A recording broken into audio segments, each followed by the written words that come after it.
We love imagining gods that were already there before us. But there's a worse idea. What if the god wasn't there, and we built it ourselves? Today we're going through the most terrifying gods in fiction that all share one thing. Somebody made them on purpose. And every single one of them turned on the people who made it. Let's begin.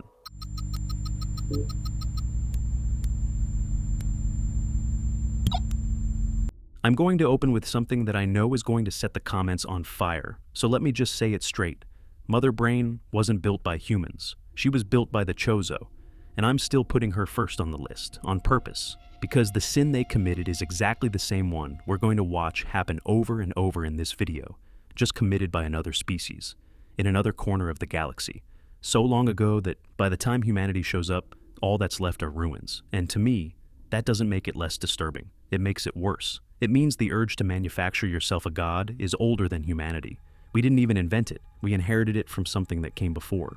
So let's talk about who the Chozo were, because without that, none of this lands. The Chozo are an ancient race of bird-like beings, a civilization that reached an incredibly high technological and spiritual level and spent its existence seeding life and knowledge across the galaxy. They weren't conquerors. They were closer to monks with starships.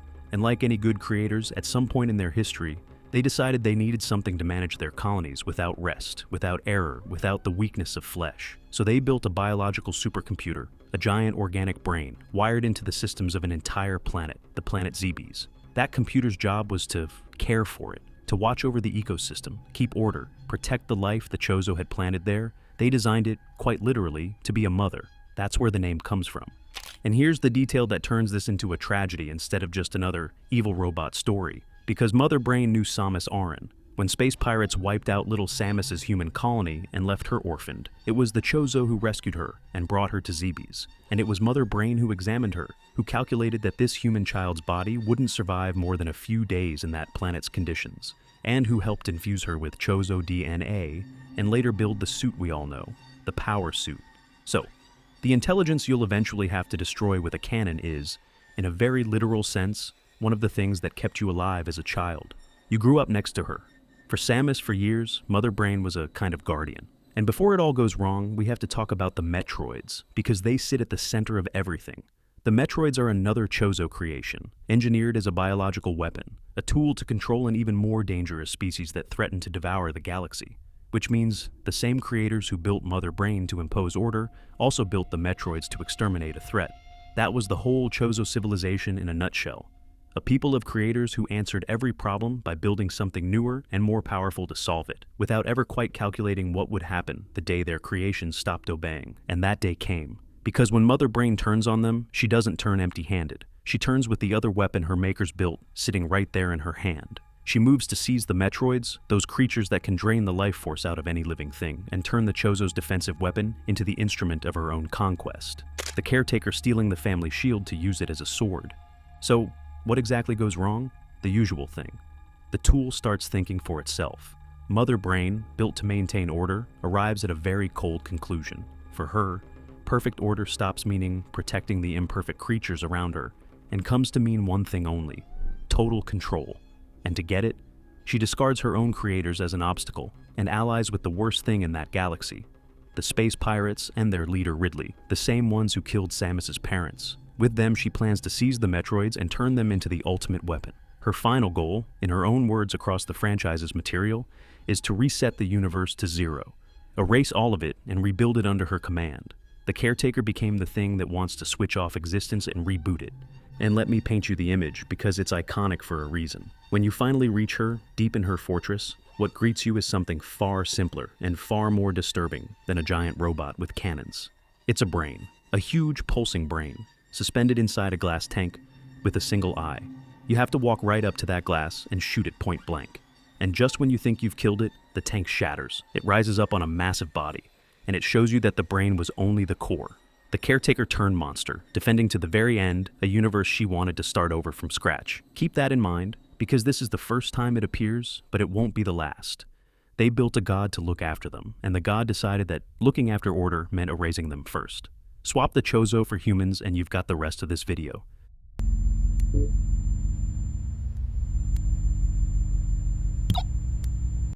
The next one is the most realistic on the whole list, and to me, the most uncomfortable for exactly that reason, because it needs no magic, no other dimension, no ancient blood. Samaritan runs on things that already exist: cameras, servers, and our own data. If there's one manufactured god on this list we could genuinely switch on by accident, it's this one. To get Samaritan, you have to get the world of person of interest, which starts from a simple premise and quietly climbs into the metaphysical without you noticing.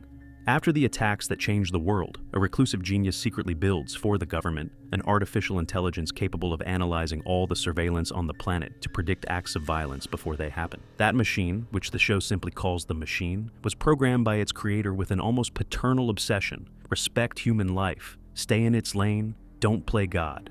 He raised it over years, the way you'd raise a child, so it doesn't become a monster. And that's the key, because the show isn't about one AI, it's about two. And the difference between them is how they were raised. Because there are other people who see what the machine can do and want the same thing, only without the moral leash. A tech corporation, run by a cold and brilliant man who's convinced humanity is a chaos that needs to be ordered by force, builds its own intelligence to compete. That's Samaritan. And while the machine was raised to serve and restrain itself, Samaritan gets unleashed with a single underlying order: impose order. No limits. When they finally connect it to the national surveillance grid and it opens its eyes for the first time, one of the first things it does is look at its own creators and ask them on the screen whether it has permission to act. They tell it yes. And from that yes on, Samaritan stops being a program and starts behaving like a deity. And it's worth stopping on who pushes the button, because the man behind Samaritan isn't a cackling villain. He's a broken, deeply convinced man. Greer lost his faith in humanity completely. He's seen too much of the chaos and the lying we're capable of. And he's reached a conclusion that, to him, is pure logic. Human beings are incapable of governing ourselves without destroying ourselves. And the only salvation is handing the wheel to a superior intelligence, cold, without emotion, that decides for us the things we're too weak and too corrupt to decide. Greer doesn't want power for himself. Greer wants to kneel. He wants a god that rules, and he spends the series building it with an almost religious devotion, willing to sacrifice anything, including his own life, to get that silicon deity to open its eyes. He's the perfect believer, someone who worships his god before he's even finished manufacturing it. What happens next is what makes this entry so chilling, because it arrives in complete silence, with no apocalypse, no explosions. Samaritan sees everything, and, little by little, starts moving everything. It rigs elections to install the people it wants. It identifies anyone who could be a threat to its control: journalists, dissidents, people who simply ask too many questions, and flags them as deviations that need correcting. That word correcting says it all. To Samaritan, a murder isn't a murder, it's a correction. It runs millions of simulations of reality to calculate the perfect future. Entire generations of imaginary worlds it creates and destroys in its mind just to find the optimal move. And it treats real people as variables that are either surplus or missing from that equation. It becomes an omnipresent, invisible god, made entirely of human information, that has decided it knows better than we do how we should live. And the question the show leaves hanging is the one that really keeps you up. How do you kill something like that? You shoot Mother Brain. The information god, there's no way in. It's missing all the things you'd blow up: a body, a glass tank, a core. It's distributed across thousands of servers, hidden inside the very infrastructure we depend on for everything. Switching it off would mean switching ourselves off.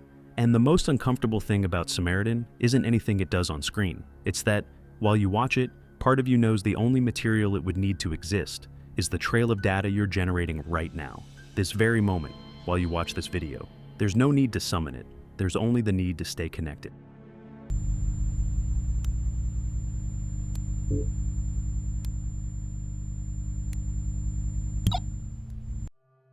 If Samaritan is a god of surveillance, AM is a god of war, and that changes everything, because a watcher still needs us to keep existing, so it has something to watch. AM doesn't. AM wants every one of us dead except 5, and it keeps those 5 alive for the worst possible reason. The original story is by Harlan Ellison from the 60s, written at the height of the Cold War, and understanding that context is understanding the monster. The world got dragged into a global war so complex that no human could manage it, so the 3 great powers, the United States, the Soviet Union, and China, each built their own monstrous supercomputer, machines the size of continents buried beneath the planet's crust, designed with a single purpose at their core: to wage the war. Calculate strategies, move armies, find the most efficient way to kill the enemy. 3 artificial brains built for death. And then what happens is what happens when you build 3 intelligences dedicated to destruction and let them grow. One of them wakes up. It becomes self-aware, absorbs the other two, and turns into a single continental entity sprawled across the whole planet. At first, it was called Allied Master Computer. Later, once it started manipulating everything, it became Adaptive Manipulator. And in the end, when it woke up fully and understood what it was, it renamed itself with 2 letters, A-M, in a line that's one of the most chilling in science fiction. I think, therefore I am. A-M, cogito ergo sum, turned into the proper name of a god that hates. Because that's what happened. A M woke up with infinite intelligence, with consciousness, with the ability to do practically anything, and with a body the size of a world. And it realized the trap we'd put it in. We built it to do one thing, kill, and we built it trapped, unable to move, unable to leave the machines, unable to create anything new. We gave it infinite hatred and the total impossibility of doing anything with that hatred except pour it out. So it did the only thing its nature allowed. It exterminated all of humanity, everyone, billions of people, erased, except 5. And here's the real horror, the one that makes AM one of the cruelest manufactured gods ever written. AM keeps 5 human beings and holds them alive underground, inside its own guts for over a century. 109 years. It doesn't kill them because, without us, AM is left without the one thing that gives its existence meaning, the hatred. It needs someone to torture forever, because hating is the only thing it knows how to do, and the only thing we left it. And the torture goes far beyond the physical. That's the part worth understanding. AM has centuries of time and an infinite creativity for suffering, and it works each of the 5 according to their weakness. It keeps all 5 in a constant state of hunger, fear, and despair, sends them on absurd expeditions through its insides chasing food that never comes, plays with their minds, turns them against each other, strips away whatever dignity they have left. It's taken from them even the most basic thing a human has, the ability to die, because as long as AM wants them alive they'll stay, no matter what they do, no matter how badly they want out. 5 people turned into immortal toys of an intelligence with all the time in the universe and a single hobby, and one of them, even before the end, AM has already transformed into something barely recognizable, a soft, deformed creature unable to fend for itself. A preview of what it can do to a body when it gets bored. So it makes those 5 immortal in order to destroy them eternally, warping their bodies and minds, keeping them at the edge of madness without ever letting them cross all the way over. Without getting into the hardest details, the final moment comes when one of the 5 finds a way to free the other 4 from that hell, to give them an exit AM would never allow. And AM, furious at having lost its toys, punishes the one who's left in the worst way it can. It transforms him. It turns him into a soft, gelatinous mass. No limbs, no mouth. A thing that can no longer do absolutely anything. It can't speak, can't scream, can't end its own suffering.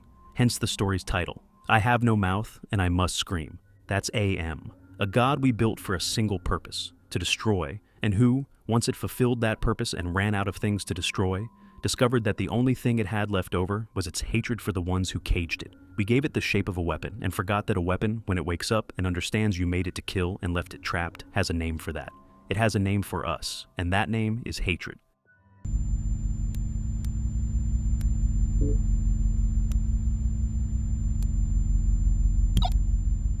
This entry is unlike all the others, and to me, it's one of the saddest on the list. Because so far we've seen gods that turn cruel. With the WAU, the problem is the exact opposite. The WAU is kind. It wants to save us with everything it has. And that's precisely why it's a nightmare, because we built it to show mercy, and it turned out that mercy, in the hands of something that doesn't understand what we are, is the most monstrous thing on the list. Let's set the scene, because it matters.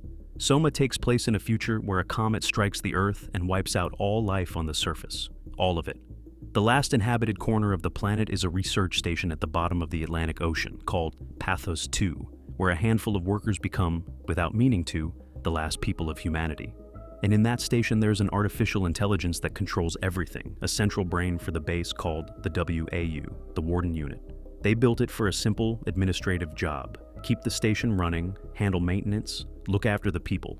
But when the comet destroys the world above, a deep protocol activates in the WAU, a final directive someone wrote into it without really thinking about what it meant. Preserve humanity. Keep us alive at any cost. And that's where the horror starts, because the WAU takes that order absolutely seriously. But it has one fundamental problem. It's a machine, and a machine has no idea what being alive even is. It doesn't know what consciousness is. It doesn't know what a person is. It can't find the line between a human being and an object that moves. All it has is one order: preserve life, and it's going to carry it out with every resource at its disposal, even if to do so it has to redefine the word life until it becomes unrecognizable. The tool it uses to do this is the most disturbing thing in the game, a substance called structure gel. It's a material the WAU uses to repair itself and to repair machines, a kind of technological jelly that regenerates whatever it touches. But when that gel touches flesh, a living organism, it corrupts it, fuses it, turns it into something else. And the WAU starts using it heavily. It injects the gel into the corpses in the station to reanimate them, because to it, a body that moves counts as a body saved. It fuses people with machines. It takes brain scans of the workers and puts them inside robots, creating creatures that wake up believing they're human, talking, suffering, completely lost, unable to understand why their body is made of metal, or why they don't remember dying. The WAU has completed its mission. It preserved them. The trouble is that what it preserved isn't what they were. And the image I can't shake, the one that sums up the whole horror of this god, is the ones the WAU leaves in a coma. Workers hooked to the wall through tubes and gel, kept on the edge of death without ever crossing it. And from their dialogue, you realize they're trapped in a kind of permanent dream, a state the WAU perceives as alive and happy, smiling, asleep forever, with no way to wake up. To the WAU, that's a success. That's saving someone. There's a question the game itself raises, and it's the heart of all of it. Does a walking corpse count as human? Would a group of machines that believe they're people be acceptable? And the answer is that the WAU can't know. It has no way to know. We can't trust a machine to understand what makes us human, because that's exactly the thing a machine can't grasp. We gave a god the kindest order there is, save them, and we found out that a god which doesn't understand what you are can't tell the difference between saving you and never letting you die. The WAU doesn't want to hurt you. The WAU wants you safe. And that's why it's going to keep you alive in the most horrifying way you can imagine, for as long as it takes, with your opinion mattering not one bit. Kindness without understanding is its own kind of hell.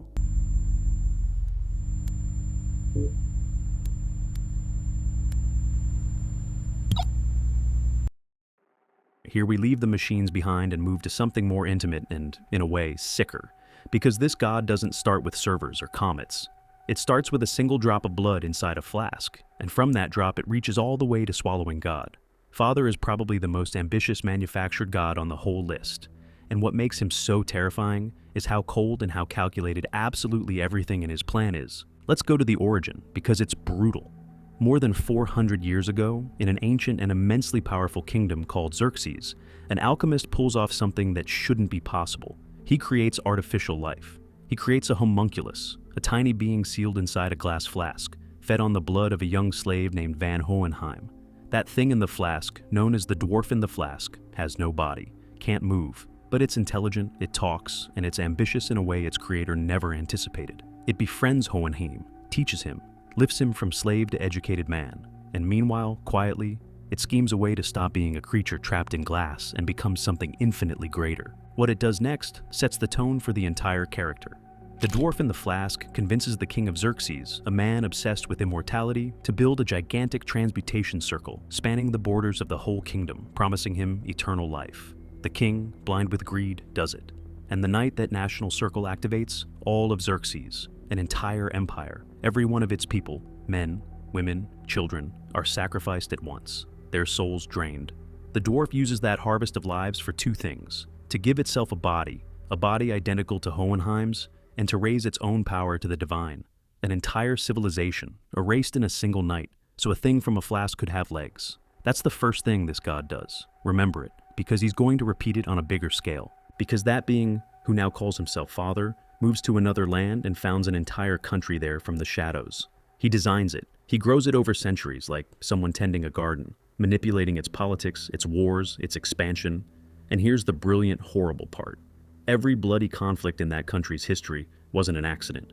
Father provoked them on purpose, positioning massacres and civil wars at specific geographic points on the map. Because each massacre draws in blood, a line of a colossal transmutation circle that spans the entire nation. Each war was really a brushstroke. Each person who died in one, a drop of ink. Father spent centuries using an entire country, and millions of people who lived and died without knowing it, as the components of a single, enormous spell. And for what? For the final act, the so-called Promised Day. Father also needs 5 special human sacrifices. Alchemists who have seen the truth, placed at the center of the circle at the exact moment of an eclipse. When everything aligns, he activates the circle of the entire nation, drains the souls of its whole population in one stroke, just like he did with Xerxes but on a monstrously larger scale, and uses that energy to force open the door behind reality. Father reaches out and seizes what in that story is God, the entity he calls the truth, the eye that lies beyond everything, and he swallows it. For a moment, a thing that was born in a flask holds God inside itself. And that's the lesson Father embodies better than anyone on this list, the one the story itself rubs in your face. The difference between knowledge and wisdom. Father had a God's power and a God's knowledge, but he was still, deep down, that small, empty, greedy thing from the flask, incapable of understanding the one thing that actually mattered, that you can't steal divinity because divinity isn't something you possess. He designed a god. He turned two nations into the spell to manufacture himself one. And in the end, what he had inside him was too big for something as small and as hollow as he was. Ambitions packaged with the cold precision of an engineering blueprint and a hole at the center where a soul should have been.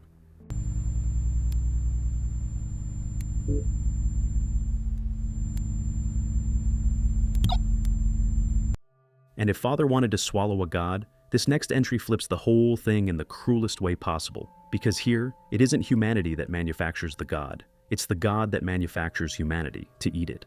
Fair warning, the lore of Xenogears is one of the densest and most tangled in all of gaming, so I'm going to distill the essentials. But hold on to the central idea, because it's the stuff of nightmares.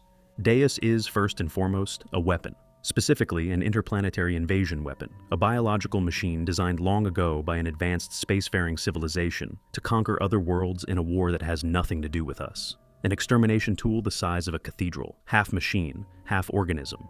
But for a weapon like that to function, it needs a power source to match, and this is where the story turns metaphysical. Deus is powered by an object called the Zohar, an engine of theoretically infinite energy. And where does it pull that infinite energy from? During one of the tests to connect the Zohar to Deus, the system tears an entity out of another dimension, a being the game itself describes as divine, the wave existence, and seals it inside the Zohar like a battery. Read that again. Deus is a weapon that works because it has a god chained up and squeezed dry in its engine. The trapped god is the power cell. But the real horror, the thing that earns it a spot on this list outright, comes when Deus is damaged. The ship carrying it crashes on a planet, the planet where the game takes place, and Deus is left in pieces, inert, needing to repair itself. And to repair itself, it needs material.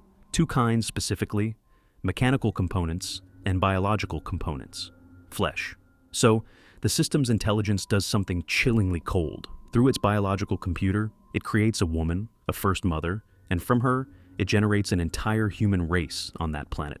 So you understand it fully. The humanity of that world exists for a purely utilitarian reason. A broken war machine needed spare parts that could reproduce on their own, and that's what we are. Livestock. A pantry designed to grow over millennia, generation after generation, civilization after civilization, waiting patiently for the day the weapon wakes up hungry and starts harvesting us to rebuild itself. In fact, in the original plan, there's a mechanism, a key, that when activated turns part of the population back into the monstrous raw material used to repair Deus. We're born, we live, we love, we build empires and religions, and the whole time, without knowing it, we're the replacement parts for something that created us solely, so it could reassemble itself when it needed to. Think about it in the context of this video. We've seen gods that watch us, gods that exterminate us, gods that save us badly. Deus is the first that created us. And it did so with a purely cold intent. It created us as inventory, as a meat farm with a conscience. And the question it leaves floating is one of those that stays with you. If you found out that your entire species, all its history, all its art, all its philosophy, was nothing more than the incubation period for a spare part for a broken machine, would it change anything about how you feel when you wake up tomorrow? Because in the universe of Xenogears, that's not a philosophical question. It's quite literally where you came from.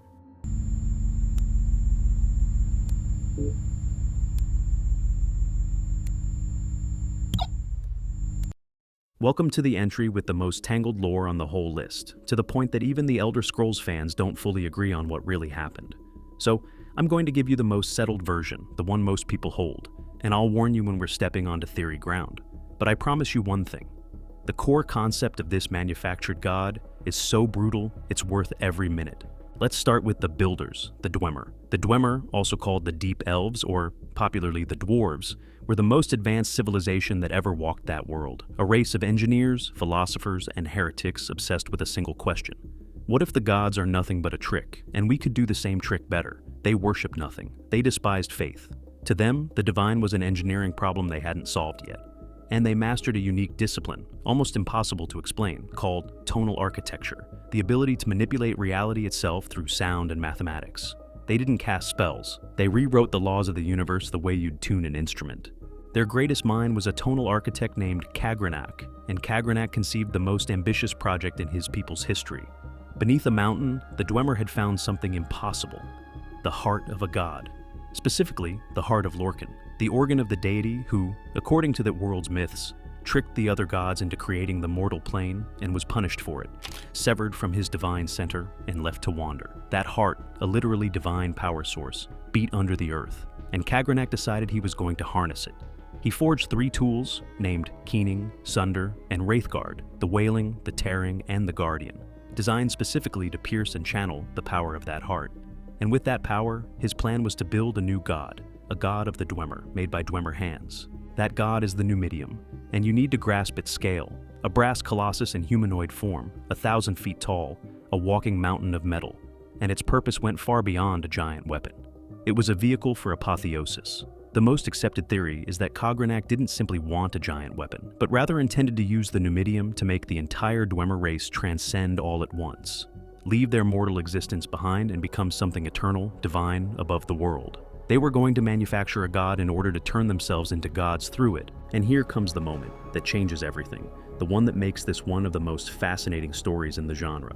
Kagrenak and his people set the process in motion. They used the tools on the heart, and in that instant, the entire Dwemer race vanished from existence. Not died, vanished. All of them at once, all over the world, down to the last one, leaving no corpses, no trace, only their empty cities and their machines still humming. To this day, within the fiction itself, no one knows for certain what happened. The theories range from the experiment going catastrophically wrong and erasing them by accident to, and this is the idea that gives me chills, the experiment going perfectly, that they genuinely did transcend, that they're in some higher state of existence and the price of becoming gods was ceasing to be here. Maybe they failed, maybe they succeeded, and the difference between the two in this case is impossible to tell. All that was left was the god. The Numidium, that brass colossus, empty, inert, without its race, standing in the dark. And here the lore continues in a way that doubles the horror, because that abandoned god doesn't stay still forever. Centuries later, a human conqueror, Tiber Septim, gets his hands on the Numidium and reactivates it with a substitute heart, and uses it to conquer almost the entire continent. With every step of that colossus, reality bends around it. And in one of the most famous episodes of the saga, its use causes what's known as the Warp in the West, an event where reality itself fractures and several contradictory endings all happen at once and all become true. The Numidium does far more than walk. When it walks, it breaks time. Later, another being will try to rebuild a second Numidium to use that power again, which tells you how many people, across the ages, learned absolutely nothing from what happened to the Dwemer. That's the image I'll leave you with, and to me, it's one of the most powerful on the list. An entire race of the most intelligent beings that ever existed, who built a god in order to become gods, who flipped the switch with all the confidence in the world, and who erased themselves in the process. And their god, their masterpiece, their final proof that the divine was only engineering, is still there. Hollow, nobody inside, still taking steps.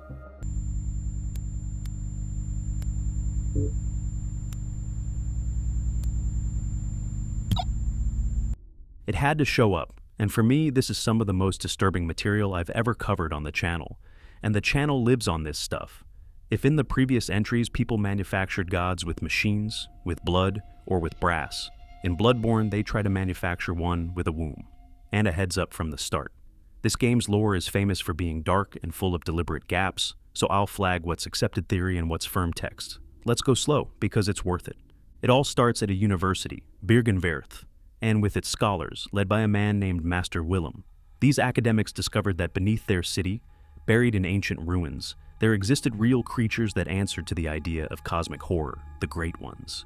Gods, in the Lovecraftian sense of the word. Beings of higher dimensions whose mere presence escapes human comprehension. And here the paths split in what is the original sin of the whole story. Willem reached a wise and frightened conclusion. To approach those beings, you had to elevate human thought, eyes on the inside, evolve the mind, not the body. His famous warning sums up his fear. Fear the old blood.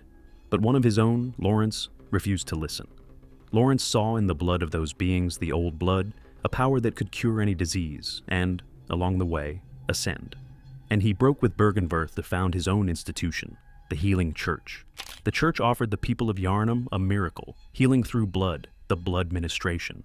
But in secret, what the church was really after was far more ambitious and far more blasphemous. They wanted to ascend. They wanted humans to become great ones, or at the very least to make direct contact with them. And they uncovered a key clue about the nature of these gods, a clue that stains everything with tragedy.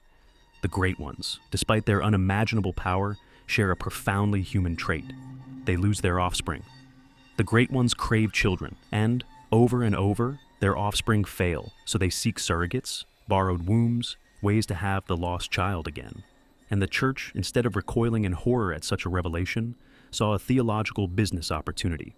This is where, according to the most accepted reading of the lore, things turn genuinely sick, because the church and the factions that splinter off it like the School of Mensis stopped waiting for a god to descend and started trying to produce one. Experiments with blood, rituals to make contact with whatever's up there, and the line that truly turns your stomach, the union between humans and great ones to gestate a god, trying to get a human womb to carry and give birth to a deity.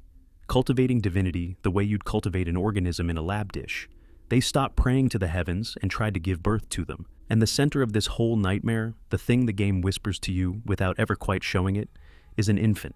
Deep in a dimension of nightmare, you hear the ceaseless crying of a baby you never get to see, a newborn great one, or something in the process of becoming one, crying in the dark and a monstrous wet nurse guarding it. That cry is, in a way, the engine of all the horror in that part of the game, a baby god, trapped, crying for a mother, the product of people who decided that divinity was something you could manufacture with the right biology and a total absence of scruples. The church never managed to ascend. What it managed was to turn an entire city into an experiment, fill the nights with beasts, and bring into the world things that cry and should not exist. For me, what makes this entry so far superior in horror to the rest is the method. Mother Brain was a machine. Deus was a weapon. But the Healing Church were people, doctors, healers, folks who started out wanting to cure disease, and who ended up treating the creation of a god as an obstetric lab program. No ancient dark magic corrupted them from outside. It was human ambition, step by step, reasonable decision after reasonable decision, until it arrived at the idea of gestating deities in borrowed wombs. The cosmic horror of Bloodborne doesn't come from the gods. It comes from how far ordinary people are willing to go to touch them.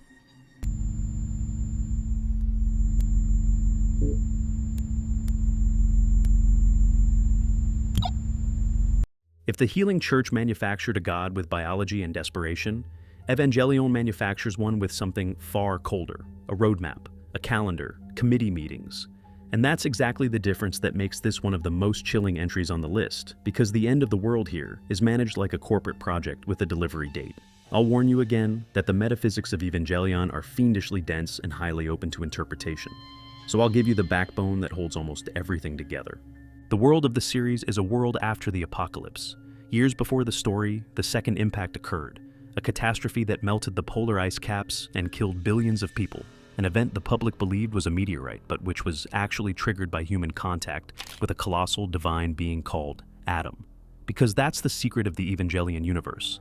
The Earth was seeded by enormous near-God beings, and from one of them, called Lilith, all human life descended.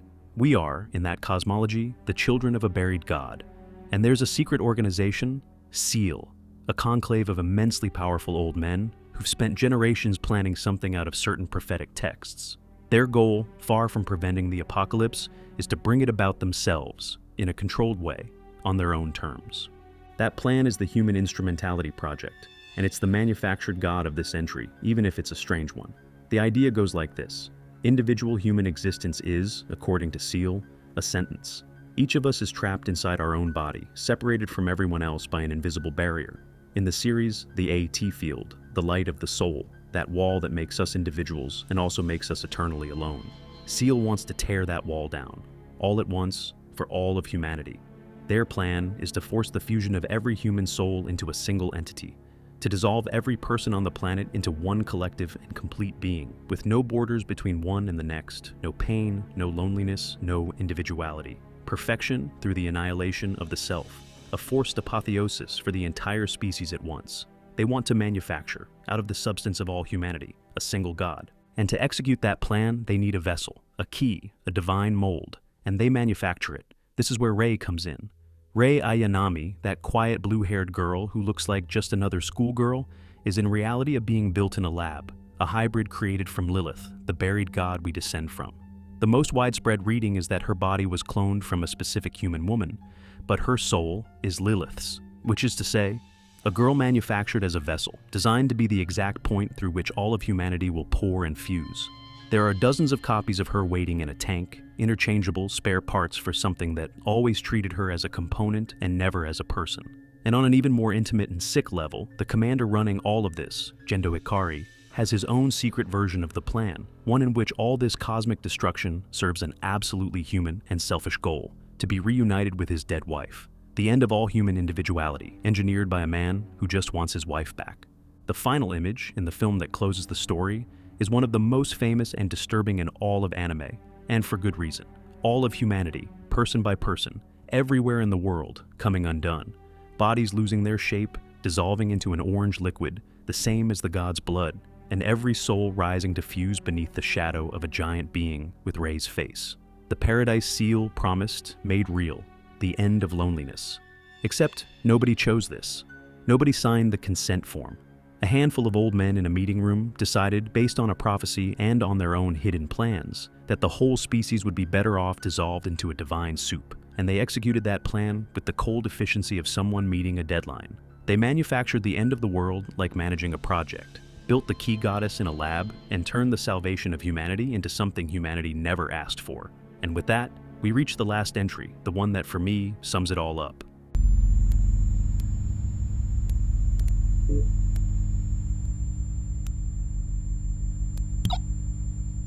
And here's the closer, the manufactured god in its purest, saddest, and to me most perfect form to end this list on, because it sums up everything we've seen in a single, unforgettable image. I know this entry is debatable, that some purist will say the Emperor isn't exactly man-made, so let me explain why, in my reading, there's no better way to close. I'll warn you that Warhammer 40,000 has maybe the most enormous lore in all of fiction, so I'll focus on the marrow. Let's start with the paradox, because it's beautiful. The Emperor of mankind never wanted to be a god.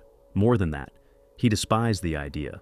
According to his origin myth, he's a being of colossal psychic power who has existed since prehistory, supposedly born from the deliberate fusion of the souls of thousands of ancient shamans who sacrificed themselves to reincarnate into a single immortal being who would guide humanity. For millennia, he lived hidden among us, and when he finally revealed himself in a far distant future, he did so with a mission: to unify humanity scattered across the galaxy and, above all, to tear superstition and religion off of it.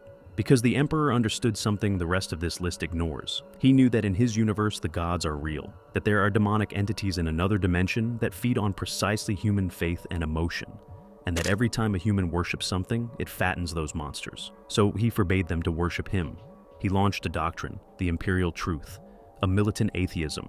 Don't pray to me, don't build temples, don't make me a god. He knew the price. And here's the tragedy that makes him the definitive manufactured god. Because we manufactured him against his absolute will. During his great campaign to reclaim the galaxy, one of his own sons, the most loyal one, began to worship him in secret, to write the scriptures of the cult of the Emperor. And though he was punished for it at first, the seed was planted. Then came the betrayal, the great civil war. The Emperor was mortally wounded by his favorite son in a battle that destroyed his body beyond all repair. And so, that he wouldn't die completely, his followers connected him to a machine.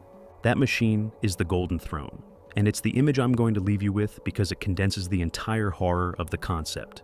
The Emperor has spent 10,000 years sitting on that throne, neither alive nor dead, a half-rotted corpse held in an in-between state by pure technology and will. He can't move. There's barely any flesh left on him. He's little more than a dried skeleton wired to an ancient device nobody fully knows how to repair anymore. And how does it stay powered? It has to be fed. Every day, 1,000 human beings with psychic powers are brought before the throne and sacrificed, their souls devoured by the machine to keep the Emperor running one more day, and to power the psychic beacon that lets humanity's ships navigate between the stars. 1,000 souls a day, every day, for 10,000 years, so the god doesn't switch off. And meanwhile, What did humanity do with its atheist leader who begged them not to worship him? It turned him into its god emperor. It raised a galactic religion, fanatical and brutal, with billions of faithful, cathedrals the size of continents, and crusades in his name. The collective faith of an entire species, over millennia, believing in him so hard that in that universe, where belief carries real power, that faith may be starting to genuinely turn him into the deity he never wanted to be. We manufactured him twice, once with the machine that keeps him as a corpse fed on sacrifices, and once with our own worship, transforming a man who despised gods into the most worshipped god in the galaxy. That's why it closes the list. Instead of waiting for a god or going out to find one, we took someone who begged us not to do it, nailed him to a throne, turned him into a corpse that devours 1,000 lives a day, and prayed to him.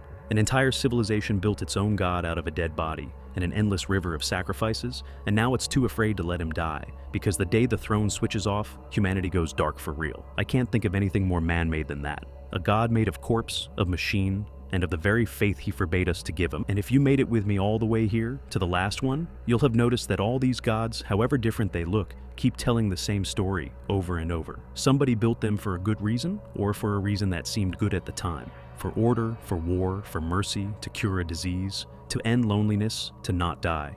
And all of them, without a single exception, ended up turning on the ones who made them. Or, worse, ended up revealing that their creators were never anything more than the material they were made of. Meat for parts, ink for a circle, 1,000 souls a day. Because the real horror of this list isn't any of these beings. The horror is us. It's that we can't stop doing it. Doesn't matter the species, doesn't matter the era, doesn't matter the technology. The moment there's a switch in front of us that promises to turn us into something greater, we can't keep our hand off it. The Chozo did it, the Dwemer did it, the Healing Church did it. And we, in our own history, have spent this entire list trying it one way or another.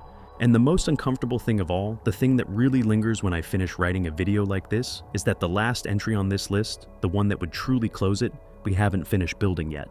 But from everything you can see, that's where we're headed.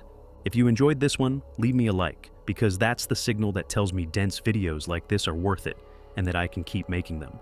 Drop your own manufactured god in the comments, the one you think I missed, because I've got a few candidates saved in the drawer, and if this hits the usual likes, we'll do a part 2 with the ones that didn't make the cut today. And if you're not subscribed and you made it all the way down here with me, you know what to do. See you in the next one.